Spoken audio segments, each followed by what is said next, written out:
It's the start of April, which means it's time for the March market update.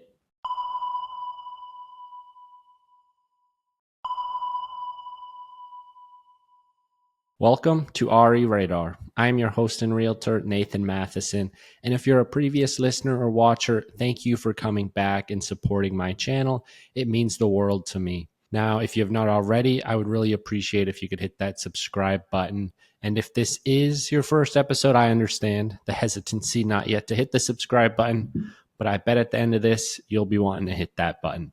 Now, for those new watchers and listeners, let me just tell you a little bit about what RE Radar is all about. We are really all about education. Real estate is a very complex field with numerous moving parts and numerous different fields and industries involved in it. Obviously, for someone who is not involved in the industry, it can be very complex and daunting to think about trying to buy or sell a home. That's where RE Radar comes in as. I want this podcast to be a place for you to go and find videos that cover the exact real estate topic and question that you might have or are curious about. So if you do have any questions, feel free to drop them in the comments below, and I'll make sure to answer them on a future episode of RE Radar, or I will make sure to make a whole podcast about it if it is a more in-depth question like that. But enough with the purpose of this overall podcast. It's time to get into what this podcast right here is all about, and that is the March market update in Seattle for real estate. And quick recap, if this is your first one of these updates that I'm doing every month this year. So for January and February, what we've been seeing in the real estate market is some positive signs with more and more new listings coming onto the market. And of note quickly, if you are watching this episode on my YouTube channel, then you will be seeing screenshots of these graphs and data that I'm discussing. If you're just listening, then don't worry. I'll make sure to do a good job of detailing these numbers and making sure you get the same explanation and the same outcome. And where this data is coming from exactly is going to be residential and condo in the city of Seattle. Now, the first number I'm going to be looking at here and diving into is the median sale price for the month of March. That's a number I think everyone's always looking at. What is stuff going for? What's stuff selling at? So in March, that number went up from February. It is $850,000 in March, and in February it was $842,000.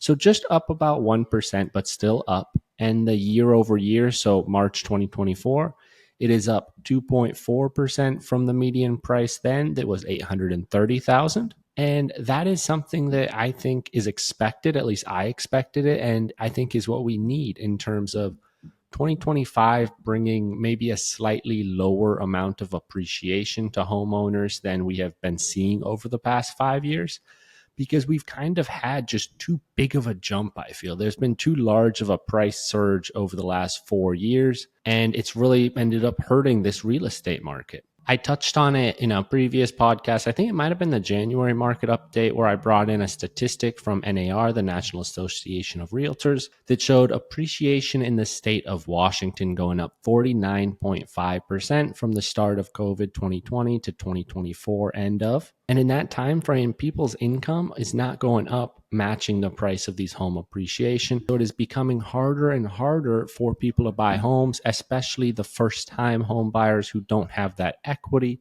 of their current home to be able to leverage and use to assist in their purchase of a home today. So a small bump from February to March in appreciation, and that 2.4% year over year is a positive sign in my opinion. Things are still going up, but just not quite at that 5-6% range.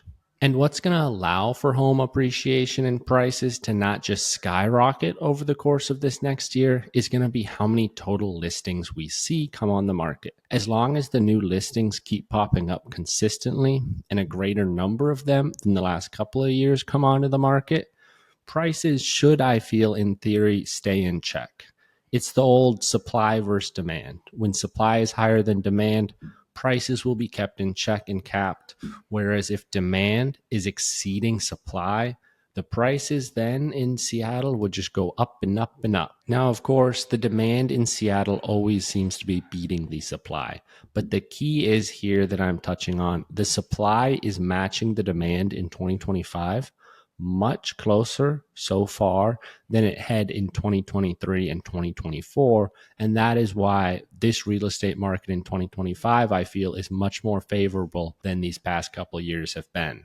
Now, did the trend of new listings skyrocketing keep up in March? Well, that's what I'm about to answer here. And the answer to that is somewhat. So, new listings in the month of March was 1,321. Compare that to March 2024, and it is up 25.5% when there was only 1,053 new listings last year. Now, in the grand scheme of things, though, looking at this big picture, over the last 15 years, 1,321 new listings in the month of March is not extraordinarily abnormal. Since 2011, it is the fifth highest, so it is on the top third of the last 15 years. The core takeaway, though, with this new listing stat is that it is the most new listings in the month of March over the past 3 years. So how it worked kind of was the COVID years, 2021, 2022 were the highest and third highest respectively over the last 15 years, followed by the lowest and second lowest totals in 2023 and 2024 of March.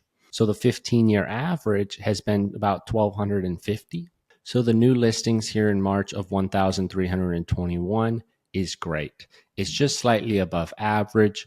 And if you've watched the podcast here before on the radar, that's what I've been preaching and that's what I've been saying and what we need and what I expect to see in the year 2025. Real estate markets 2023 and 2024 were, just being honest, not good. They were two of the worst years historically in numerous different categories. Now, 2025, what this has shown the first few months, it is flipping a switch. We're moving back to that normalcy. We're moving back to the pre-COVID years in 2020 in the real estate market with the supply, it feels like. Now, getting into total homes for sale, which what that is just how many homes were for sale in the city of Seattle at the end of March.